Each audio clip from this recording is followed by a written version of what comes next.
रघुपति राघव राजा राम, पतित पावन सीताराम। रघुपति राघव राजा राम, पतित पावन सीताराम। रघुपति राघव राजा राम, पतित पावन सीताराम। सीताराम सीताराम, भज प्यारे तू सीताराम। सीताराम सीताराम, भज प्यारे तू सीताराम। रघुपति राघव राजा राम, पतित पावन सीताराम। विषय जो है वसुधैव समन्वयक गांधी, ये विषय डॉक्टर साहब ने बहुत सोच समझकर रखा है और मैं इसके लिए उन्हें बधाई देना चाहूँगा। मैं एक बात ये ज़रूर कहूँगा कि भारत से ही नहीं बल्कि दुनिया भर से आधुनिक जगत में जो सबसे बड़े व्यक्तित्व थे, जिनका व्यक्तित्व सबसे विराट था और जिनका कृतित्व सबसे विराट था, मेरी ये धारणा है कि वे गांधी जी ही थे। बड़े बड़े राजा महाराजा,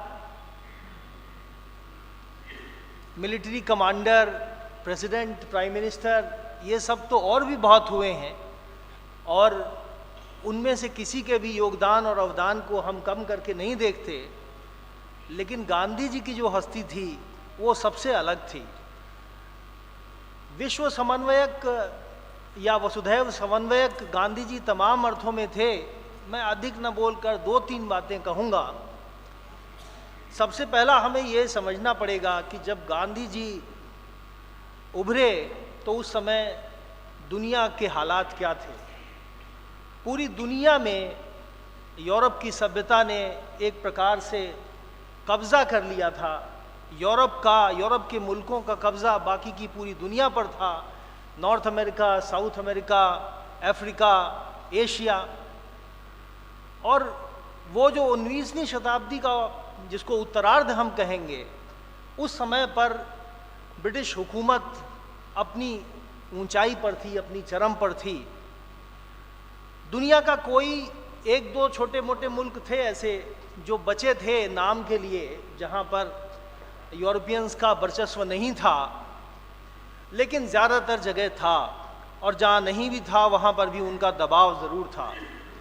तो इस तरह के माहौल में गांधी जी जब दक्षिण अफ्रीका गए और उन्होंने वहाँ पर मानवता की, मानव समानता की और सेल्फ रिस्पेक्ट की, भारतीयों के आत्म स्वाभिमान की जो अलख जगाई, जो लड़ाई उन्होंने की, वो अद्भुत थी। और इसी लड़ाई को उन्होंने आगे भारत में भी आकर जारी रखा। परंतु दक्षिण अफ्रीका में जो उन्होंने किया उसका वैश्विक महत्व बहुत बड़ा है। उस समय तक और उसके दशकों बाद भी, और गांधी जी ने जब भारत में भी आंदोलन किया उसके बाद भी, गांधी जी जिसको बाद में तीसरी दुनिया कहा जाने लगा, उसके सर्वमान्य नेता विकसित देशों में भी थे। और गांधी जी की ही प्रेरणा से दुनिया के दूसरे बहुत सारे देशों में उपनिवेशवाद के खिलाफ आवाज़ें उठनी शुरू हुई। जो गांधी जी ने कहा कि मैंने कुछ अपने जीवन में इन्वेंट नहीं किया, ये सत्य और अहिंसा तो जब से हिमालय है, जब से प्रकृति है, जब से सृष्टि है, तब से चले आ रहे हैं। और इन्हीं दो मूलभूत सिद्धांतों को, उसूलों को गांधी जी ने न केवल अपनी जिंदगी का आधार बनाया, बल्कि अपनी राजनीति का आधार बनाया और उन्होंने ये कहा कि इसके अलावा राजनीति का कोई आधार हो ही नहीं सकता, क्योंकि राजनीति को कभी भी धर्म से अलग नहीं किया जा सकता और धर्म के मूल तत्व ये दो हैं, सत्य एवं अहिंसा। सत्य एवं अहिंसा में पूरे विश्व को समाहित किया जा सकता है, ये गांधी जी का विश्वास था।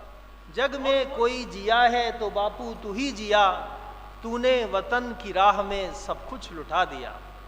तूने वतन की राह में सब कुछ लुटा दिया, मांगा न कोई तख्त न तो ताज ही लिया, मांगा न कोई तख्त न तो ताज ही लिया, अमृत दिया सभी को मगर खुद जहर पिया। होगी तो मुझे लगता है अजीम शायर मजाज लखनवी साहब ने गांधी जी के ऊपर उनके असैसिनेशन के बाद एक नज्म लिखी थी, जिसको उन्होंने सानेहा का उन्वान रखा था।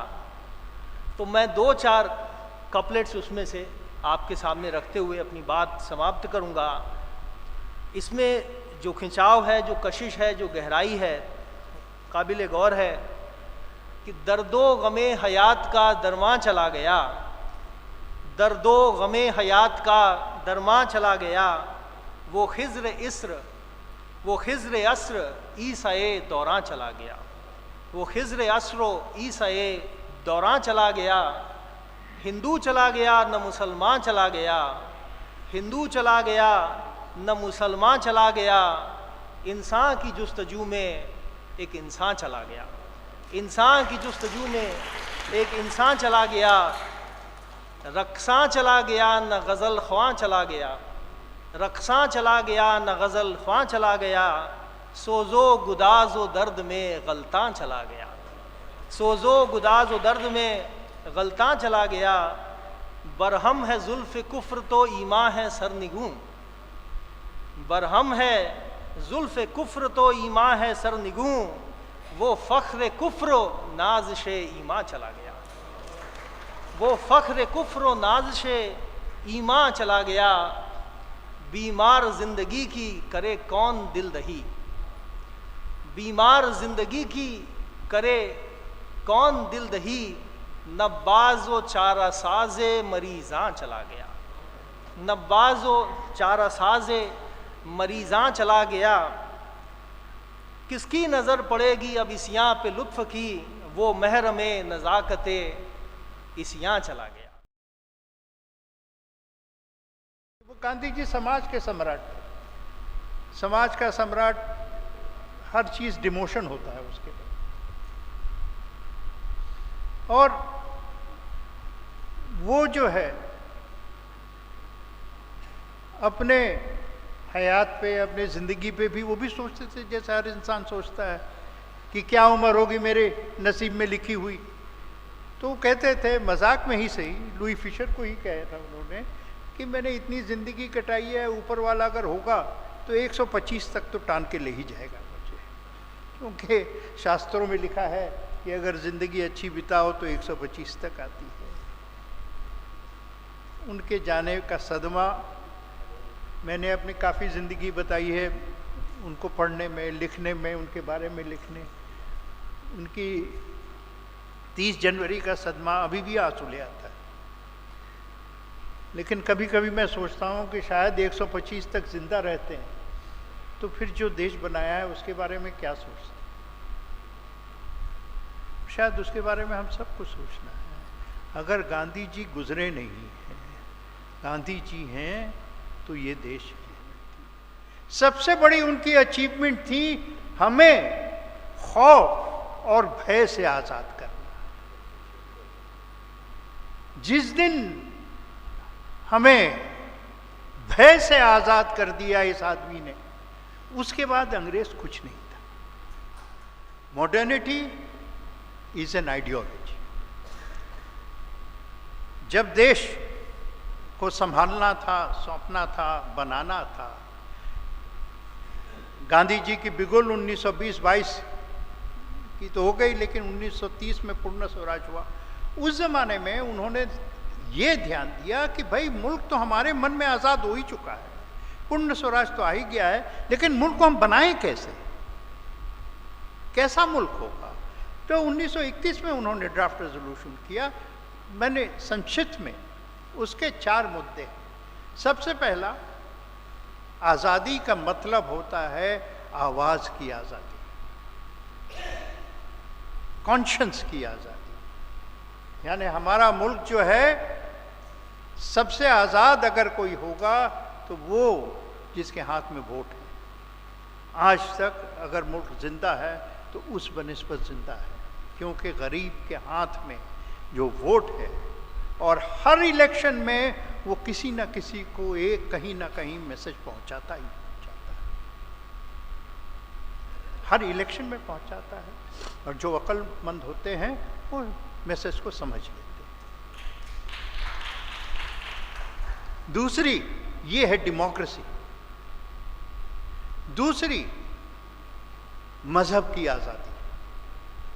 बिना मजहब की आज़ादी के आप अपने आप को आधुनिक नहीं कह सकते। मजहब की आज़ादी का मतलब होता है शंख की आज़ादी। हम आते वक्त, ठीक है, मुझे बहुत बुरा लगा, 2.5 घंटा हम रुक गए क्योंकि गंगा के ऊपर स्नान हो रहा था। 2.5 घंटा हमें रोक दिया, और मतलब ये हो रहा था मन में कि भाई देर हो गई, आप इंतज़ार कर रहे हैं। तो नेचुरली ऐसे ही थोड़ी मैं कहूँगा झूठ बोल के मैं खुश था, लेकिन वो मजहब की आज़ादी थी जो हमारे समाज में एक फंडामेंटल राइट है। आज़ान एक फंडामेंटल राइट है, किसी की देन नहीं है। और ये राइट जो है वो आज की नहीं है, वो सारे इतिहास की है, हजारों साल के इतिहास की, शंख की, आज़ान की। मैं बहुत जगह बोलता हूं कि अगर आपको गांधी का हिंदुस्तान समझना है तो आप सुबह उठिए। कोई भी विदेश से आता है, बहुत संपर्क होते हैं, बोले आज ज़रा सुबह उठ जाइए, 4 बजे के पहले अगर हो सके तो उठ जाइए। 4 बजे सुबह उठ के आप पुरानी दिल्ली में जाइए, जामा मस्जिद के पास जाइए। 4 बजे सुबह आपको सबसे पहली जो चीज़ सुनाई देगी वो आज़ान सुनाई देगी। उसके थोड़ी ही बाद आपको हनुमान मंदिर की घंटी सुनाई देगी। उसके थोड़े ही बाद गुरबानी सुनाई देगी वहीं पे, और उसको थोड़ी ही बाद सेंट स्टीफन चर्च की घंटा सुनाई देगी। और ये किसी ने बनाया नहीं है, ये नहीं कोई आर्किटेक्ट आया था और कहा कि यहाँ ये बनाओ, वहाँ वो बनाओ, वहाँ वो नहीं। ये देश की जनता ने बनाया, ये देश के आवाम ने बनाया, ये देश के आवाम की दिल की आज़ादी है। आप लोग कुछ होंगे, चीन से बहुत मुतासर होंगे। चीन ठीक है, बहुत सक्सेसफुल मुल्क है, लेकिन चीन जो है मॉडर्न मुल्क नहीं है, चीन आधुनिक मुल्क नहीं है, क्योंकि चीन में आप वोट नहीं दे सकते हैं और चीन में आप अल्लाह का नाम नहीं ले सकते। और इसीलिए मैं समझता हूं कि चीन अभी भी 19वीं सदी से आगे नहीं निकली है। जिस दिन वो काम कर लेंगे उस दिन बात करेंगे, पहले ये तो करो। तीसरी चीज जो गांधी जी ने बिल्कुल फंडामेंटल राइट्स में लिखा था, वो कि औरतों की बराबरी। वो जमाना खत्म हो गया कि आप औरतों को अंदर किसी पिंजड़े में रख लें, किसी और माहौल में रख लें, या समझें कि वो भाई खाना पकाने के लायक नहीं। गया वो जमाना। आज औरत का हिस्सा 50% नहीं, मैं कहता हूं 55 है, 60 है, क्योंकि मेकअप भी करना है।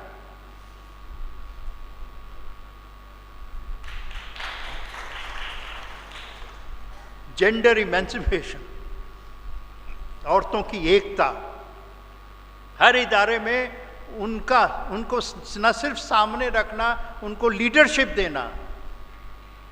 ये जो है गांधी जी, देखिए जब गांधी जी ये सब लिख रहे थे तो फ्रांस में औरतों को वोट नहीं था।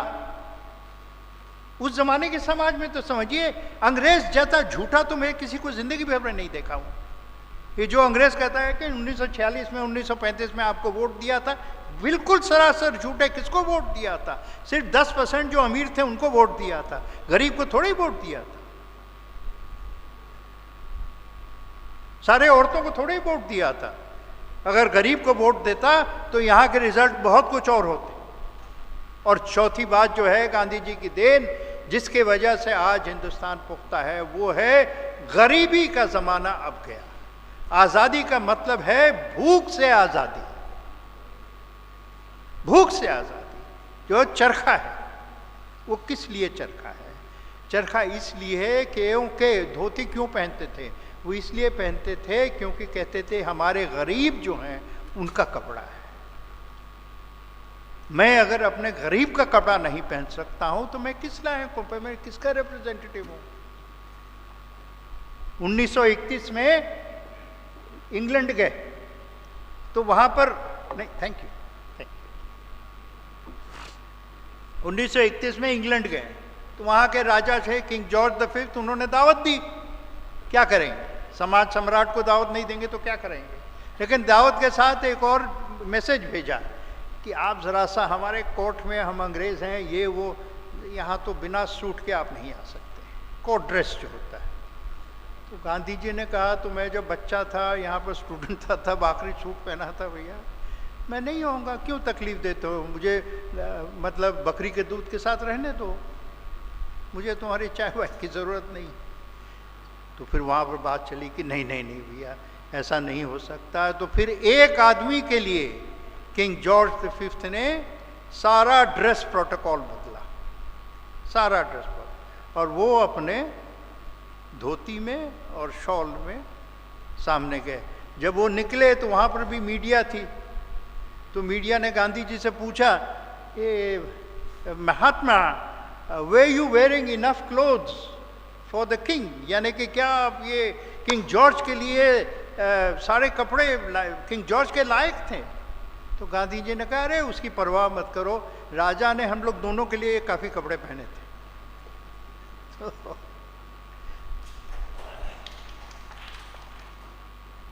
देखिए ये मानसिक ताकत है। अरविंद की पैक्ट हुई तो यहाँ पर बड़े जो नौजवान रेडिकल थे उन्होंने नाराज़ हो गए, सुभाष चंद्र बोस भी नाराज़ हो गए। तो गांधी ये भूल गए, पहली बार अंग्रेज ने किसी भी रिबेल लीडर के साथ बराबरी का पैक्ट किया था, वो गांधी जी। नॉन वायलेंस की मैं बात कर रहा हूं। गांधी जी नॉन वायलेंस की अहमियत देखिए, उसके इतिहास में जगह देखिए। 20वीं सदी में सिर्फ कॉलोनियलिज्म नहीं जिसको नॉन वायलेंस ने खत्म किया, नॉन वायलेंस ने कम्युनिज्म को खत्म किया। रूस में कोई तो सिर्फ पीसफुल आंदोलन से ही तो कम्युनिज्म किया। नॉन वायलेंस से साउथ अफ्रीका से रेसिज्म खत्म किया। नॉन वायलेंस ने अमेरिका में जो बेइंसाफी होती थी उसको कम किया। हर चीज नॉन वायलेंस।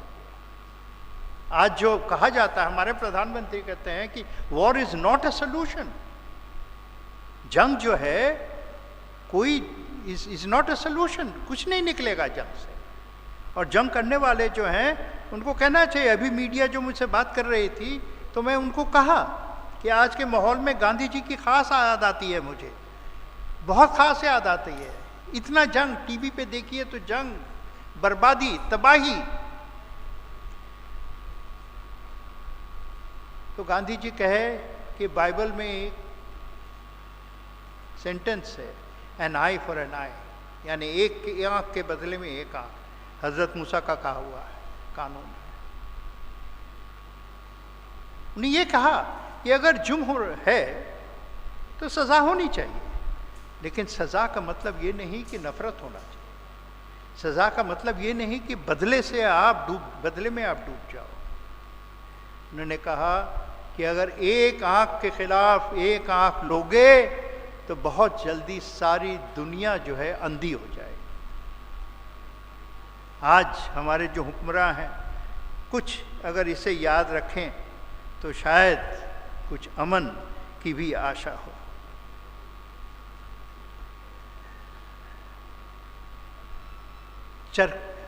चरखा क्यों? दो लॉजिक थे। जो लेफ्टिस्ट थे उनको था कि हम गरीबी उस वक्त ख़त्म कर पाएंगे हमारे मुल्क में जब हमारे पास हुकूमत आएगी।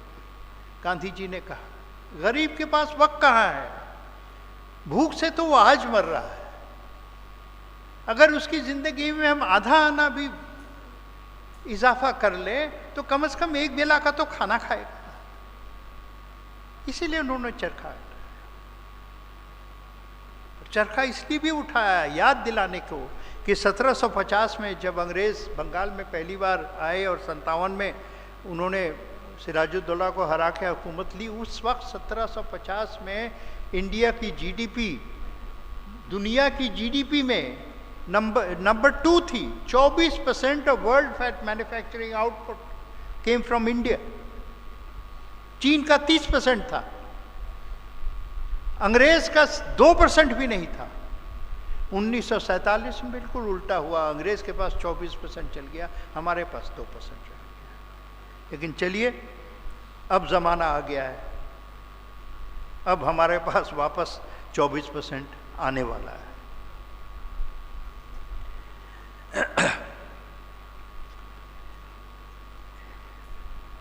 ये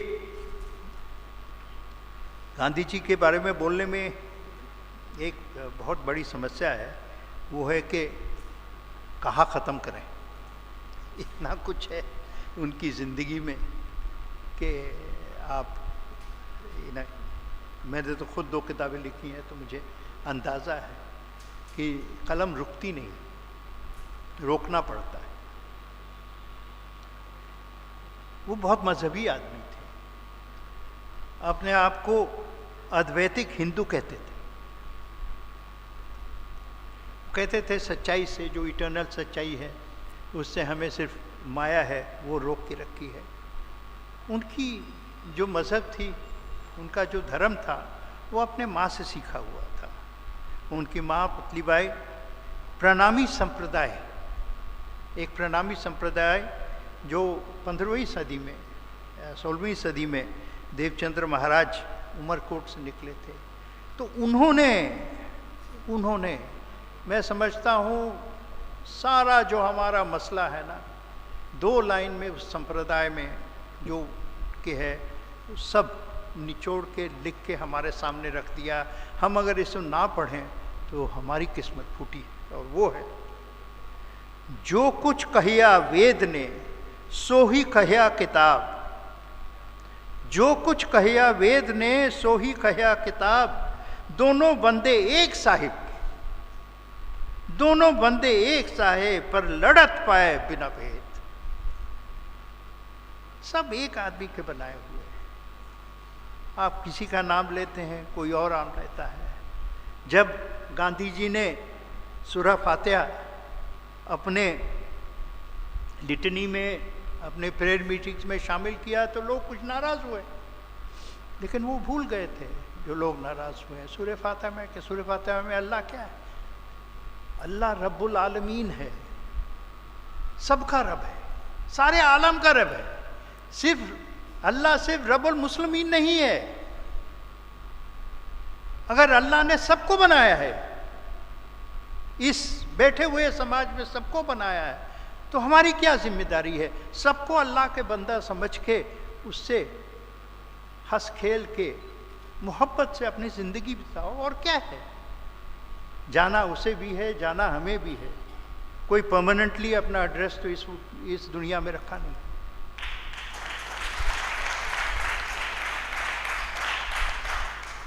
मुख्तसर सी बात ये गांधी जी की पहली, अव्वल और आखिरी बात थी। उन्होंने ज़िंदगी एक वैष्णव की तरह जिंदगी दी, एक वैष्णव की तरह। एक वैष्णव कौन होता है? वैष्णव जो दूसरे का दर्द समझता है, बस सिर्फ दूसरे का दर्द समझता है, अपने आप अपने दर्द में सिर्फ मगरूर नहीं है। दूसरे का भी दर्द समझो तो समाज जो है आगे बढ़ेगा, दूसरे का दर्द समझो तो दुनिया भी आगे बढ़ेगी। हमें आजाद बिना खड्ग बिना ढाल, दे दी हमें आजाद बिना खड्ग बिना ढाल। साबरमती के संत तूने कर दिया कमाल, आंधी में भी जलती रही गांधी तेरी मशाल, आंधी में भी जलती रही गांधी तेरी मशाल। साबरमती के संत तूने कर दिया कमाल, रघुपति राघव राजा राम, रघुपति राघव राजा राम। फिर उन्होंने इस पूरे सोच को रिवर्स करना शुरू किया। उसका सबसे बड़ा मैं मानता हूँ माइलस्टोन था 1908-1909 की जो उनकी किताब है हिंद स्वराज। हिंद स्वराज का इतना बड़ा इंपॉर्टेंस क्यों है? क्योंकि हिंद स्वराज में जो जो लांछन लगाया गया अंग्रेजों द्वारा कि आप पिछड़े हैं, गांधी उसको रिवर्स करते चले गए। गांधी ने ऐसी ऐसी चीज़ें बोली उसमें, अंग्रेजों ने बोला भाई हम तो रूल ऑफ लॉ ले आए, अब कोर्ट कचहरी में फैसला होता है। गांधी ने बोला वकील का प्रोफेशन, खुद वकील रहे थे, बोला वकील का प्रोफेशन वो प्रोफेशन है जिसमें अगर दो लोग लड़ रहे होंगे तो कोई भी सभ्य आदमी जाएगा तो बोलेगा आप लोग लड़ाई मत करो, कुछ गलतफहमी हुई होगी, सुलझा सकते हैं। गांधी ने कहा कि वकील अगर होगा तो उल्टा बोलेगा कि लड़ाई किस चीज़ पर हुई, सारी बातें मुझे बताओ, मैं आपके पक्ष को और ज़्यादा बुलंद करूंगा जिससे कि आप कोर्ट कचहरी में जाके उसका फैसला कर सके। तो गांधी ने कहा कि लॉ जो है, ये अंग्रेजी कानून जो है, ये बढ़ावा देता है संघर्षों को समाज में, उनको सुलझाता नहीं है। महात्मा गांधी ने बोला कि लोग बोलते हैं एलोपैथिक मेडिसिन, अब लोग ज़्यादा जिएंगे, बोले कि आप दवा ले लेते हैं, आपका पेट खराब हुआ, आपने दवा ले ली, आपकी आदतें खराब हो गई कि अगली बार भी दवा ले लेंगे, तीसरी बार भी दवा ले लेंगे। करते करते जो प्रकृति के साथ रहने की आपकी आदत होती है वो बिगड़ती जाती है, तो लॉन्ग टर्म में उसका भी नुकसान होता है। तो महात्मा गांधी ने इतनी सारी चीज़ें हिंद स्वराज में लिखी हैं, जिसमें रेलवेज, उन्होंने कहा एक ज़माना होता था जब तीर्थ स्थल पर, किसी भी धर्म के मजहब के बड़े स्थल पर जाने के लिए बड़ी मेहनत लगती थी। आपको मान लीजिए रामपुर से अजमेर जाना है तो बहुत मेहनत लगेगी, किसी को वैष्णो देवी जाना है बहुत मेहनत लगेगी। उन्होंने बोला रेलवेज ना लाके ऐसा कर दिया कि कोई भी व्यक्ति ना वो संघर्ष करना चाहता हो, ना उसके अंदर धार्मिकता हो, वो तीर्थ स्थल पर पहुंच जाएगा। अब ये सब जो चीज़ें थी वो पढ़ के थोड़ी अटपटी लगेंगी, लेकिन गांधी जी क्या कर रहे थे, पहली चीज़ कर रहे थे वो सेल्फ कॉन्फिडेंस वो देश को दे रहे थे कि अंग्रेजियत जो है वो आपसे श्रेष्ठ नहीं है, और आपकी जो सभ्यता है वो अपने आप में इतनी श्रेष्ठ है कि आपसे अंग्रेज बहुत कुछ सीख सकते हैं। तो ये गांधी का बड़ा कंट्रीब्यूशन था। तो गांधी जी की जब हम बात करते हैं तो इस बात पर हम धन्य होते हैं कि गांधी जैसा व्यक्ति भारत की भूमि पर पैदा हुआ, और उस व्यक्ति ने जो कहा वह जी कर दिखाया। मैथिली शरण गुप्त जो राष्ट्र कवि थे, उन्होंने गांधी जी के लिए कई कविताएं लिखी हैं। तो उसमें एक जगह उन्होंने कहा है, और वस्तुतः वो गांधी जी की ओर से कहा है,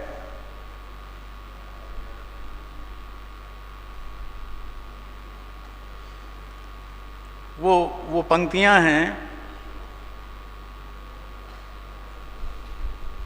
कि संदेश यहाँ मैं नहीं स्वर्ग से लाया, संदेश यहाँ पर नहीं स्वर्ग का लाया, इस भूतल को ही स्वर्ग बनाने आया।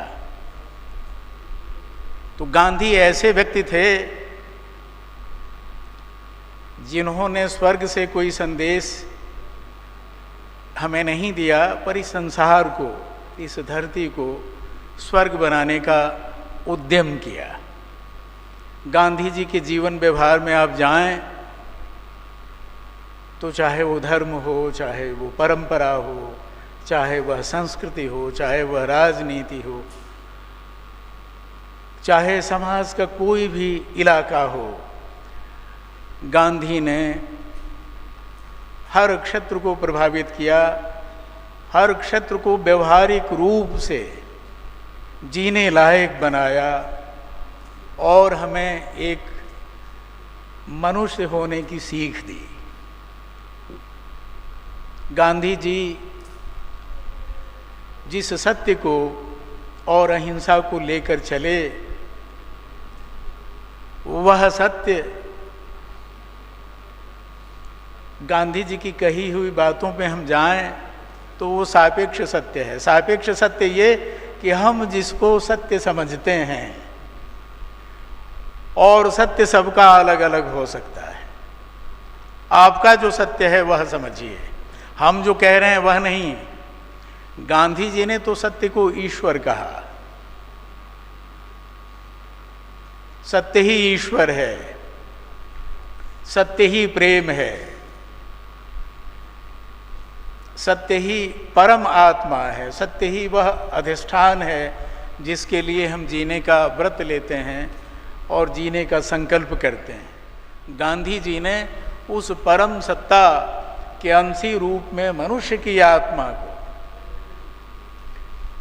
देखने की चेष्टा की, और उनकी अहिंसा दो आत्माओं में एकत्व की अनुभूति है। दो आत्माओं में एकता की, अपार्थक्य की जो स्थिति है, कोई विभाजन नहीं है, वह उनकी अहिंसा है। और समग्र रूप से वह प्रेम है, जगत से प्रेम है। और उनकी अहिंसा केवल किसी की हत्या करने से परहेज नहीं करती। उनकी अहिंसा कटु वचनों से भी परहेज करने को कहती है। उनकी अहिंसा बहुत व्यापक है। हम वाणी से भी किसी का मन दुखाते हैं, वह भी हिंसा है। हम किसी के प्रति अत्याचार करते हैं, किसी के प्रति बेईमान होते हैं, वह भी अहिंसा है।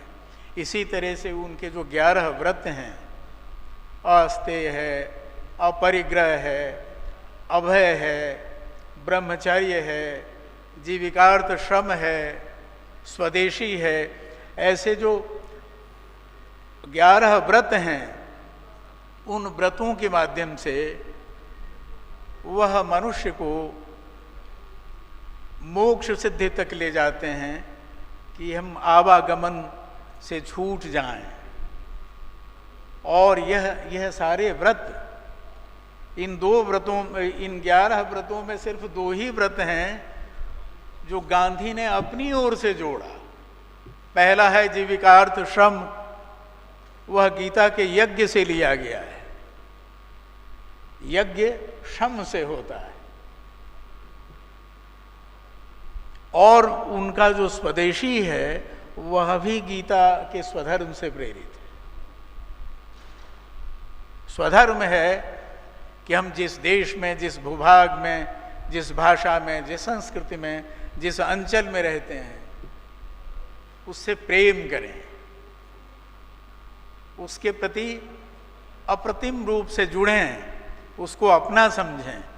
उसके लिए अगर संभव हो तो हम बलिदान भी दे सकें।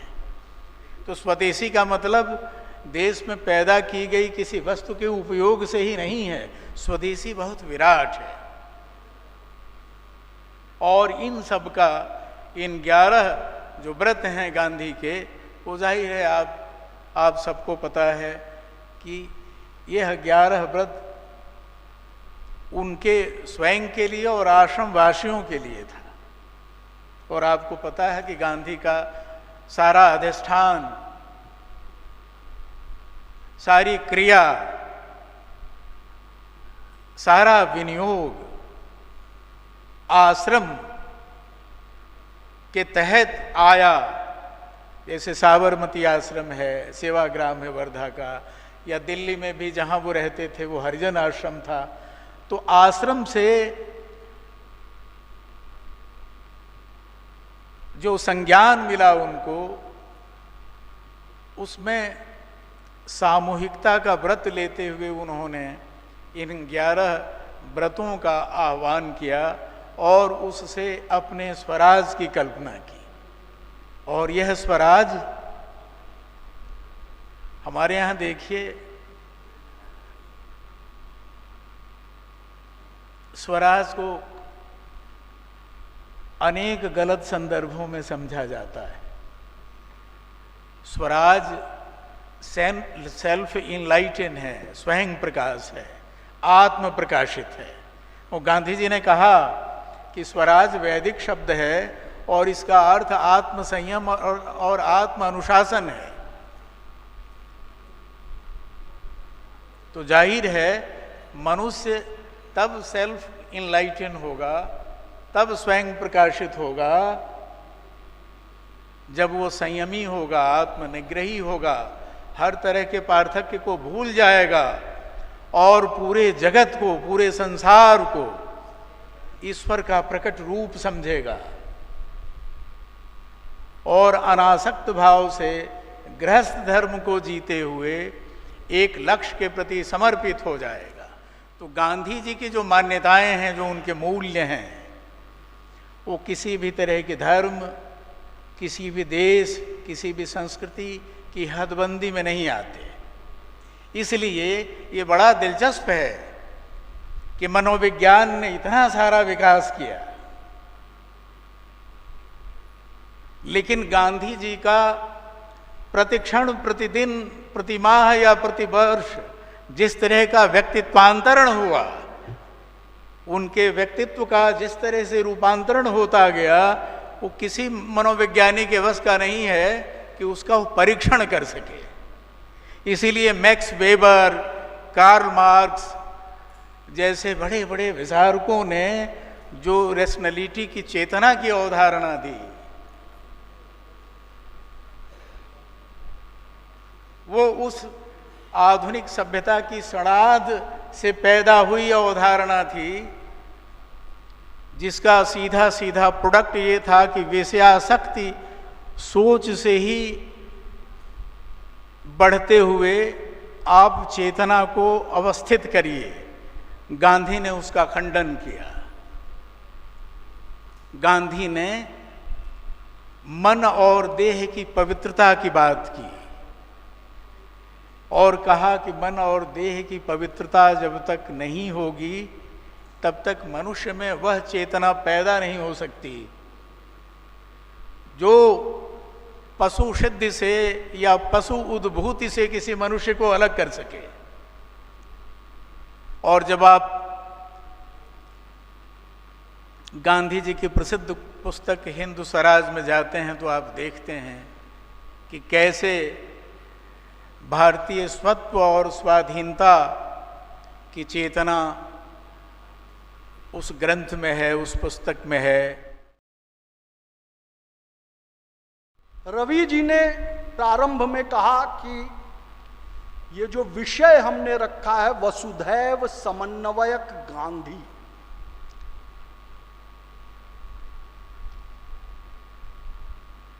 वसुधैव समन्वयक गांधी का वही भाव है जो वसुधैव कुटुंबकम का है।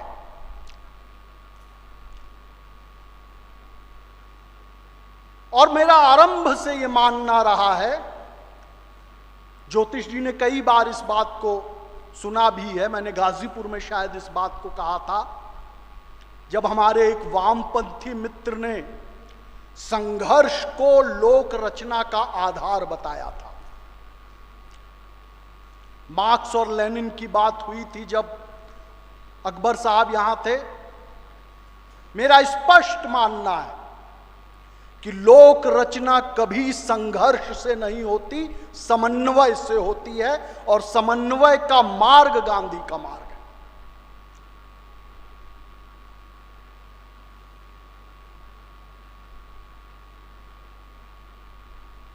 जो लोग इवोल्यूशन की थियोरी को मानते हैं और आज के समय में इवोल्यूशन को न मानना वैसे ही है जैसे ये कहना कि पृथ्वी सपाट है और सूर्य पृथ्वी के चक्कर काटता है।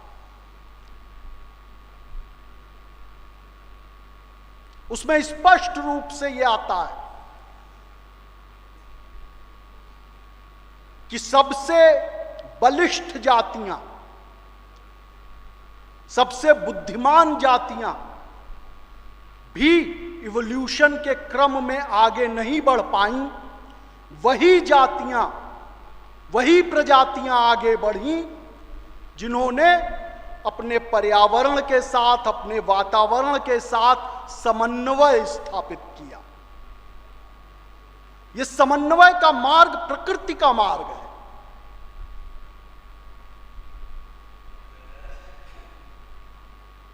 और बिना समन्वय के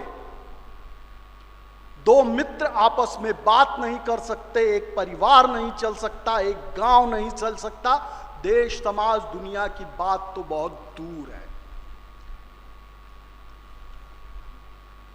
और आज के समय में जब वैयक्तिक निष्ठा हमारे ऊपर हावी हो गई है और जिसको कई दार्शनिक इंडिविजुअलिज्म के नाम से बहुत ज्यादा सेलिब्रेट करते हैं, उसका उत्सव मनाते हैं, वो ये भूल जाते हैं कि एक इंडिविजुअल, एक व्यक्ति भी तभी सरवाइव करेगा, तभी बचेगा जब समन्वय होगा। महात्मा गांधी ने कहा कि there is enough for men's need but not for its greed. आज प्रकृति का जो संकट हमारे सामने खड़ा हो गया है, वो हमने समन्वय का मार्ग त्याग दिया है, इसलिए खड़ा हुआ है। हम प्रकृति के साथ समन्वय स्थापित करना भूल गए।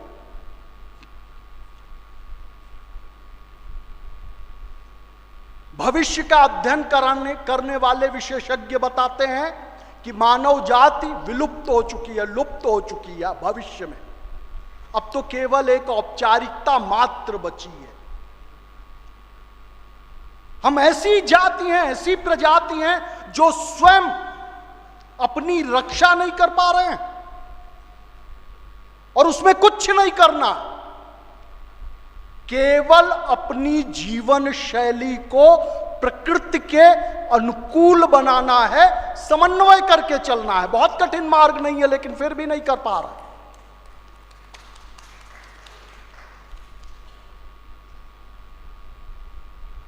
आने वाली पीढ़ियां क्या कहेंगी कि ये थे हमारे पूर्वज जो हमारे विनाश का मार्ग तय करके गए हैं।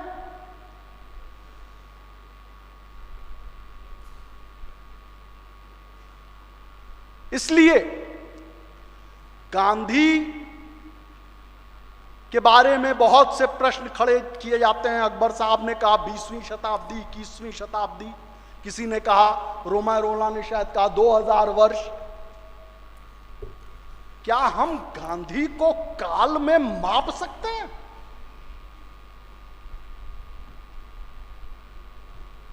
क्या सत्य बोलना किसी काल में असत्य हो सकता है? क्या परहित को, दूसरे की पीड़ा को समझना किसी काल में अप्रासंगिक हो सकता है?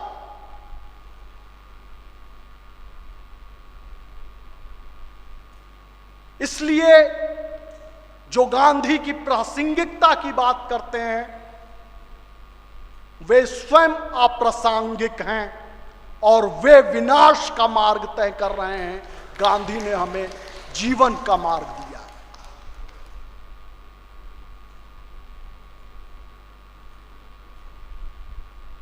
आज सुबह ही हमने एक कार्यक्रम किया गांधी जी पर,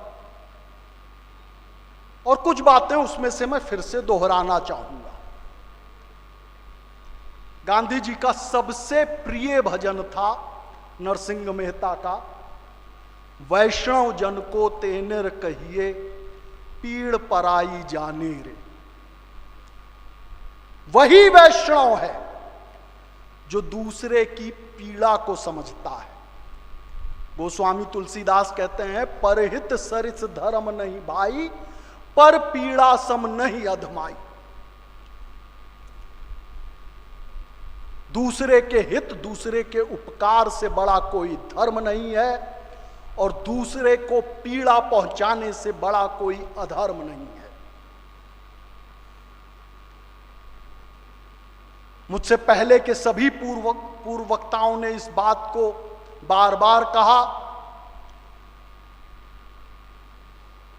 क्या किसी व्यक्ति में यह साहस कभी भी रहा है कि वो कह सके मेरा जीवन मेरा संदेश है? ऋषियों ने एक स्वर में कहा, आचारः परमो धर्मः। गांधी विचार से तो सिखाते ही हैं, लेकिन सबसे बड़ी बात वो आचार से सिखाते हैं, अपने आचरण से सिखाते हैं।